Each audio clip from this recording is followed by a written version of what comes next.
warahmatullahi wabarakatuh. Halo guys, nama saya Pak Nina Malia Putri. Saya berasal dari Fakultas FKIP, Prodi PG PAUD Universitas Syarq Kuala. MPM saya 220610421083. FK Pengembangan Agama Moral Anak Usia Dini. Pembel 3, dosen pengampu Bu Mutmainah, SPD MPD. Tujuan saya membuat video ini untuk memenuhi syarat ujian saya. Judul yang akan saya sampaikan yaitu menjelaskan serta menyampaikan iman kepada Allah Subhanahu wa Ta'ala pada anak usia dini.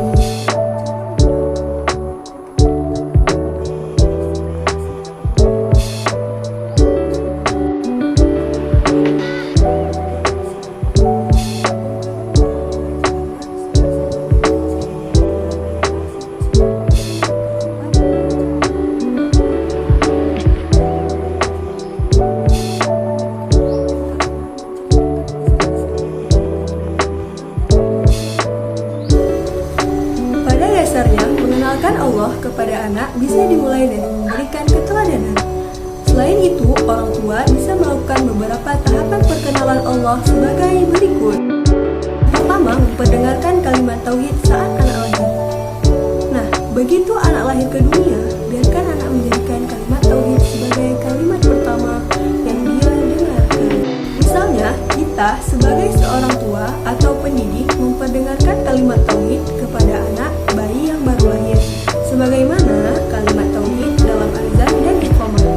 Nah, dengan begitu, kalimat la ilaha illallah akan membekas dan menjadi penerang dalam hati anak. Yang kedua, mengajak anak sholat sejak dari kecil. Sholat adalah sarana komunikasi hamba dengan Allah. Namun, jika anak tidak dikenalkan dengan sholat sejak usia dini, akan semakin sulit bagi anak untuk rutin mengerjakan sholat. Nah, dengan begitu, orang tua atau pendidik bisa mengajak anak untuk sholat sejak kecil. Misalnya, ketika azan, kita sebagai orang tua mengajak anak sholat dengan tutur kata yang lemah lembut, tidak dengan tutur kata pemaksaan atau kekerasan. Misalnya, ketika azan, kita sebagai orang tua mengajak anak untuk mengajarkan sholat dengan tutur kata yang lemah lembut, tidak dengan tutur kata pemaksaan atau kekerasan. Seperti, nah, azan sudah berkumandang, sebaiknya kita sholat dulu ya. Nanti kalau kita sholat, kita bisa masuk surga bareng. Terus di sana banyak mainan, pesawat, boneka, sehingga dengan tutur kata tersebut anak tertarik untuk ikut kita sholat. Dan dia bisa meniru gerakan-gerakan sholat meskipun pada awalnya gerakan sholat anak belum tentu teratur atau fokus. Namun hal ini bukanlah masalah. Yang terpenting adalah anak terbiasa dengan sholat. Yang ketiga, mengenal sifat-sifat Allah. Orang tua bisa membantu anak mengenal sifat-sifat Allah secara perlahan. Pengajaran ini bisa dilakukan secara bertahap dan sambil melakukan komunikasi ini. Orang tua bisa mulai dengan konsep konkret yang dipahami anak. Misalnya, dengan mengajak anak berdoa sakit atau menceritakan sifat Allah dengan dongeng dan cerita anak. Dengan cara ini akan lebih mudah bagi anak untuk memahami sifat-sifat Allah. Yang keempat, mengajak anak mengenal diri dan lingkungannya. Mengenalkan Allah kepada anak juga bisa dilakukan dengan mengajak mengeksplorasi diri dan lingkungan sekitar. Misalnya nih, mengenalkan kesempurnaan Allah dengan ceritanya seperti mengajaknya melihat bentuk tangan dan kaki yang sempurna dan mengaitkan dengan sifat Allah yang maha sempurna. Selain itu, anak juga bisa dikenalkan dengan sifat Allah melalui tadabbur alam seperti tanaman dan hewan yang disukainya. Anak juga bisa diajak untuk mengeksplorasi kejadian-kejadian yang sederhana yang ditemukan di sehari-hari untuk mengenal sifat Allah lainnya. Yang kelima, mensyukuri nikmat yang Allah berikan. Saat anak merasa senang atau kagum kepada sesuatu, orang tua bisa mengajak anak untuk merasa bersyukur.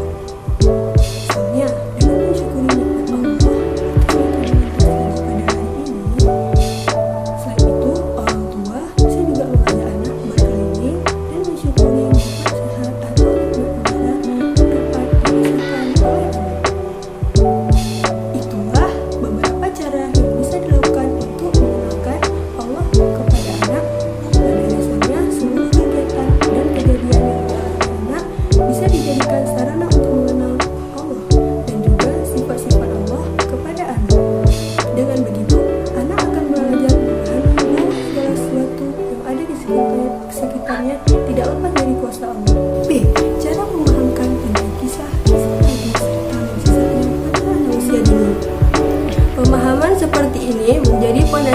kuat bagi kehidupan anak di masa depan.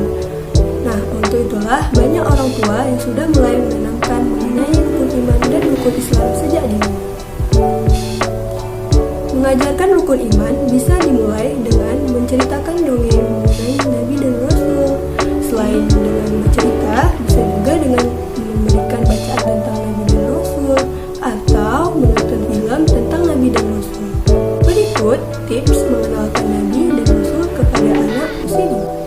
Yang pertama, cerita atau mendongeng. Yang kedua, membaca. Yang ketiga, menonton film. Yang keempat, menghafal Al-Quran. Yang kelima, keteladanan. Pertama, cerita atau mendongeng. Ayah dan bunda dapat mengenalkan Nabi dan Rasul melalui cerita atau mendongeng. Misalnya nih, sebelum tidur adalah waktu yang tepat untuk menanamkan karakter pada anak. Saat mendongeng, orang tua atau pendidik harus menggunakan bahasa yang khas anak-anak. Terus, kenalkan sifat Nabi dan Rasul, ceritakan kepahlawanan atau heroiknya Nabi dan Rasul, sehingga anak-anak akan timbul rasa kagum dan mencintai akhlak Nabi dan Rasul. Yang kedua, membaca. Kenalkan anak-anak bacaan yang baik sejak dini. Berikan buku yang mengenalkan Nabi dan Rasul. Nah, melalui metode ini, anak akan mudah mengenal pribadi Nabi dan Rasul melalui buku, baik komik maupun buku yang bergambar. Yang ketiga, menonton film. Ajak anak menonton film kisah Nabi dan Rasul. Dengan film, imajinasi anak akan berkembang. Nah, anak sangat suka visualisasi yang akan mudah memahaminya, seperti beberapa ciri Nabi dan Rasul yang mudah didapatkan di toko. Beberapa kisah Nabi dan Rasul seperti kisah Nabi Adam, Nabi Yusuf, Nabi Nuh, dan Nabi yang lainnya. Yang keempat, menghafal Al-Quran. Saat mengajak anak menghafal Al-Quran, kenalkan juga artinya. Misalnya, saat mengajarkannya anak menghafal Al-Quran seperti surah Al-Fil. Nah, kita juga harus bilang bahwa arti surah Al-Fil adalah gajah. Terus kita menceritakan kisah Nabi tersebut. Jika Nabi Muhammad SAW dilahirkan pada tahun gajah. Saat itu ada Raja Abraha yang kehendak menghancurkan Ka'bah. Atas kuasa Allah, Ka'bah tetap kokoh. Allah mengirimkan burung dan untuk menghancurkan pasukan Raja Abraha. 5. Keteladanan. Sikap teladan orang tua sangat penting untuk anak. Ketika orang tua mengajarkan, maka rasa mencintai Nabi dan Rasul dengan mengikuti sunnahnya, maka anak akan cepat belajar.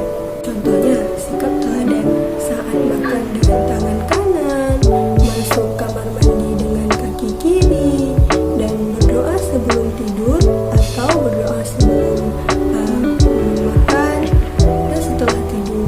Cara memahamkan serta menyampaikan nama-nama dan tugas-tugas malaikat yang 10 pada anak usia dini.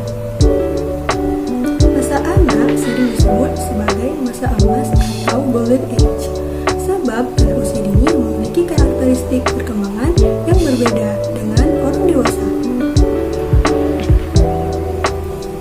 Anak usia dini bersifat unik, memiliki rasa ingin tahu yang tinggi, masa belajar yang paling potensial, dan merupakan usia yang sangat penting untuk perkembangan selanjutnya. Dalam pembelajaran pengenalan nama-nama malaikat beserta tugasnya, banyak metode yang bisa digunakan, yaitu yang pertama, metode bermain, yang kedua, metode bercerita, yang ketiga, metode melihat video, yang keempat, metode bernyanyi. Nah, dari beberapa metode tersebut merupakan sebuah kegiatan yang dapat diintegrasikan ke dalam pembelajaran untuk meningkatkan hasil belajar anak. Nah, kalau guru yang hanya menerangkan tentang nama-nama malaikat dengan ceramah atau penjelasan, anak kurang tertarik pada materi pembelajaran yang disampaikannya. Jadi dia tuh merasa bosan. Nah, perkembangan kognitif untuk menghafal nama-nama malaikat Allah pada anak usia dini sangatlah penting. Karena pada usia dini anak mudah mengingat dengan hal sesuatu baik yang negatif maupun yang positif. Dengan mengembangkan daya pikir anak untuk menghafal malaikat akan tumbuh